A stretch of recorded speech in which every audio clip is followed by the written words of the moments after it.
Welcome, friends and foes, survivors and killers. Let's talk about the brand new narrative game set in the world of Dead by Daylight, The Casting of Frank Stone. The Casting of Frank Stone is the latest offering by Supermassive Games. The brainbox is behind Until Dawn, and it marks the second time Dead by Daylight's characters have been ported into a single-player game, outsourced away from Behaviour, after, Hooked on You. Yeah, Behaviour did not set the greatest precedent here for a single-player DBD-verse game, and Supermassive's new entry has proven to be a little divisive. But let me just start this video off with a single-sentence review of The Casting of Frank Stone. Regardless of the quality of the overall experience, this game was kind of made for me. I'm a big Dead by Daylight lore enthusiast, which shouldn't come as a surprise to you if you're familiar with my channel. And the lore, the wider implications for DBD and its world is kind of what this game is all about. I know a lot of folks have been eagerly awaiting for my takes on the casting of Frank Stone's story and its implications for DBD's wider lore, and that video is definitely coming. It's just not this video. This video is going to be focused more on the casting of Frank Stone as a game, what works and what doesn't work, and whether or not it's worth the $40 price tag. Because a lot of people have been asking me that question and the answer to it is a little complicated. Going in depth on Frank Stone's lore and story stuff will involve spoiling the game heavily, and I don't want to do that right now. Not while the game is still so new, so all that stuff will be getting its own video in the very near future. So, what the hell is Frank Stone even about? The casting of Frank Stone takes place primarily in two different time periods, 1980 and 2024, and follows two different groups as they figure out the mystery of the Cedar Hills steel mill and the serial killer who once used it as his base of operations. The 1980 cast are trying to film an independent horror film with the mill as a setting, and that team constitutes the film's director Chris, her boyfriend Jaime, his best friend Linda, Robert, who is a son of the town sheriff, and Jaime's sister Bonnie, who tags along with the group. The film that resulted from their efforts, Murder Mill, is what brought the 2024 group together as well. Linda, who's now a seasoned horror filmmaker, is pushed together with the sleazy businessman Stan and recently bereaved young woman Madison to a manor in England owned by the mysterious Augustine Lieber, who seems to have a particular interest in the movie amidst a collection of strange and morbid esoterica. If you're familiar with the typical gameplay style of a Supermassive game, then what follows shouldn't really surprise you too much. Supermassive gained their reputation for story-based horror games after their smash hit Until Dawn put them on the map. The game used the relationship between its ensemble cast as the vehicle to push the story forwards, with a lot of emphasis on the decisions that you make to define the characters' relationships. A Supermassive game tends to only have one narrative direction, one ending, but who survives to make it to that ending is largely up to you, and the choices and actions that you take. Their follow-up games, The Quarry and the Dark Pictures anthology, retain the formula of Until Dawn, prioritising character decisions and interactions as a vehicle for which the story is moved forward. That's a tradition continued in the casting of Frank Stone. I'll talk more about the ending and how contentious this game's ending style has been for some folks later, but it's probably better to start off by talking about the actual gameplay itself that gets you there. If you've played Supermassive's prior games, very little here should surprise you. Throughout the game's chapters, we jump between different characters in the two different time periods, and progress the game through a mixture of environment exploration, decision-making at critical moments, and the occasional quick-time event. And some of these quick-time events might look a little bit familiar to Dead by Daylight players, a phrase that if I don't control myself I'm going to be saying a lot in this video. Yep, there are skill checks just like in DBD, some of which are on generators, right out of DBD. And by the time you start getting them, you'll start to realise this game is not at all hesitant to show its love to the game that it's based on, for better or worse.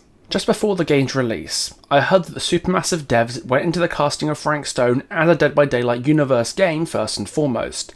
They didn't want the game to feel like standard Supermassive fare with the serial numbers filed off and some DBD related Easter eggs thrown in, but instead wanted to create an authentic experience using DBD's tone and setting in a way that could only be done in a Supermassive style single-player narrative game. And I can safely say, yeah, it really feels like a Dead by Daylight game.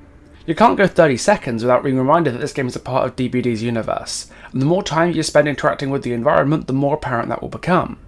There are collectibles scattered across the game that will be a treat for DBD fans, add-on charms you can find in these little mini chests, dolls of the killers you can find that are just too goddamn cute, and lots of little environment details, like this book detailing the Dredge's origin story, or this portrait of the artist in Augustine's mansion. And they're all diegetic. Nothing here seems really out of place, like it doesn't belong here. The more you dig into the world, the richer its offerings are to DBD enthusiasts. I've noticed this has drawn very polarised responses. Some folks have been losing their minds about all the references and shoutouts, but a lot of players found it to be more cloying than anything. To some folks, seeing a generator in this game where you have to find a brand new part to repair it and land skill checks before the killer comes to get you is charming and goofy, but to others it's just too on the nose to not be distracting. Let's be honest, I'm not you, I don't know your personal tolerance to these sorts of things, so I don't know how you'll react when you play it. But I generally had a good time playing this game and for the most part didn't find myself frustrated by the references. It helps that aside from the optional collectibles, all the references felt well integrated and didn't just feel shoved in for no good reason. After all, Augustine is a collector of objects and stories touched by the entity, so her house being full of objects and books about the entity's killers shouldn't be surprising. Same thing goes for the little things, like the skill checks and the sound that plays when you pick up an item. Oh yeah, because it was going to run away. Was that... what the hell? Yes, these things are obviously DBD references, but they also just work well in isolation of that. They're not bad sounds. And if you didn't play DBD, you probably wouldn't even notice that these were intended references in the first place. Another common point of contention about this game is a lack of different endings inhibiting replay value. I'm not going to spoil what that ending is, but in true Supermassive style there's only one actual narrative wrap-up for the story, with the player decisions controlling who ends up making it out alive to see that wrap-up, in both the 1980 and 2024 stories. Seeing folks complaining about this was strange to me. That's kind of to be expected from a Supermassive game. Until Dawn's successors all did the exact same thing after all. But it's worth remembering that a single Until Dawn playthrough is easily over 8 hours, whereas a playthrough of Frank Stone took me between 5 and 6 hours. This is not a huge amount of playtime for a $40 game, meaning that much of this game's value to you will inevitably be in multiple playthroughs to see which characters you can save or kill to try and get different results. While the game's narrative broadly ends the same way each time, which is standard for a Supermassive game, there are 15 different variations on that ending depending on which characters survive the 2024 and 1980 plotlines. A new feature called the cutting room floor makes this process far less of a hassle than it has been in other Supermassive titles before. Once you've played through the game, you can go back to specific moments and decisions and try different options to see where they would have taken you. This lets you play around with the game's story in a much more accessible way than games like Until Dawn did before, where you'd have to start a whole new playthrough if you wanted to do something different or try to save or doom specific characters. 2 characters are always doomed to die, although I will not tell you who they are, but the stories of the others are decided by you, and if that sounds like a good time, then Frank Stone's going to be a lot more palatable for you. I know this reviewer sounded quite hesitant on recommending the game thus far. I like it a lot, it does plenty of stuff that really works for me, but that does not mean it's necessarily the game for you. Because I think more than any other Supermassive game, Frank Stone has a very defined audience and I'm not sure whether you, the person watching this, fits into it. The way I see it, there's an inverse bell curve of how much you're going to enjoy playing the casting of Frank Stone, and it scales with how immersed you are in DBD's lore and world building. If you're a Supermassive fan first and foremost who knows little to nothing about Dead by Daylight, I think there's genuinely quite a bit to love about this game, more than you might expect. A lot of the Supermassive fans I've spoken to about this game who know little to nothing about DBD have had generally good things to say about the casting of Frank Stone. The ending has confused a lot of people, but they seem to have broadly enjoyed the journey anyway, especially the cutting room floor feature. I'm seeing some folks put it in the top 2 or 3 Supermassive games, always behind Until Dawn, but consistently above most or all of the Dark Picture series. Honestly, I don't even see the ending being confusing as an inherent problem with the game, because an uncertain ending isn't always a bad thing. In this case, it encourages you to look further into it by either replaying the game to learn more and make your own interpretations, or try and learn about DBD's existing lore to fill in the gaps. Oh, and by the way, if this sounds like you and you want to know more about Dead by Daylight's lore to make more sense of the ending, you've come to the right place. I have made dozens of videos on DBD's lore and characters before with many more to come, but if you want a place to start with stuff relating to Frank Stone, I'd recommend my DBD lore starters guide and my videos on the Entity and the Black Veil cult. These should pretty much tell you everything you need to know to make Frank Stone's ending make sense. At the other end of the inverse bell curve, you've got the people like me. Dead by Daylight lore whores who absolutely love Frank Stone because of the implications it has for DBD's wider story and the richness of the world it illustrates. We've been waiting years for a game like this.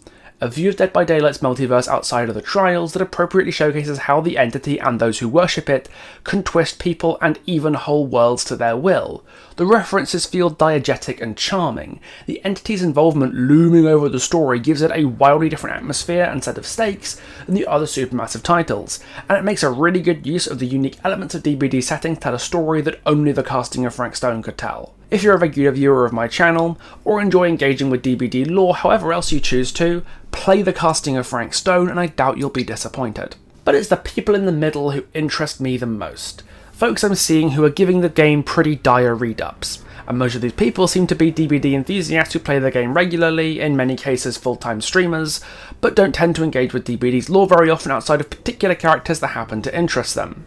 To those folks, I can see why Frank Stone is disappointing or frustrating. If you only really engage with DBD as a game, and do so a lot, I can imagine the cavalcade of references might feel less charming and more cloying. A constant wink wink nudge nudge reminder that, remember guys, this is a DBD game.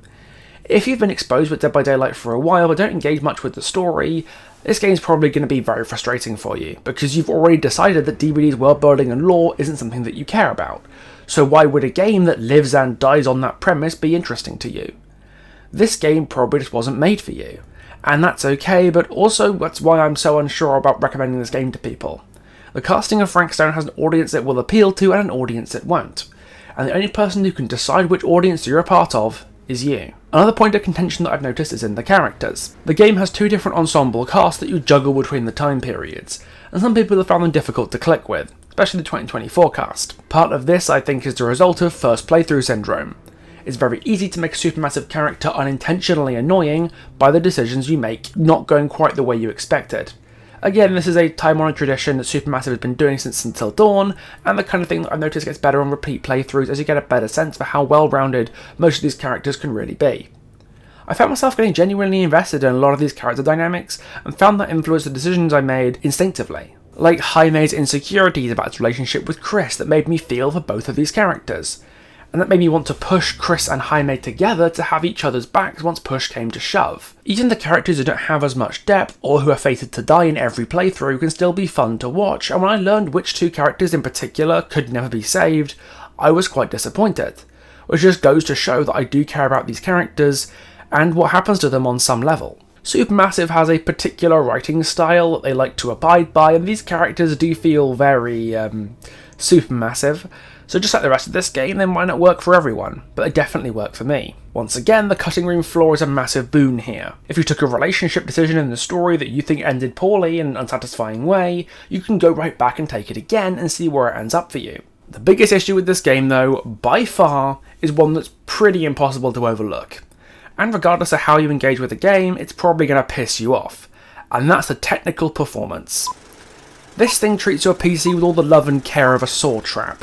I know that I'm running a little bit of a potato setup here, but I noticed it was running so hot I had to unscrew my side panel as a safety precaution. Because I knew a lot of friends who have much better PCs than me were still struggling to run the game without turning the setup into an air fryer. The game struggles under the weight of its own crappy optimization, so it would be good to have future patches by Supermassive aimed at improving performance because it's bad.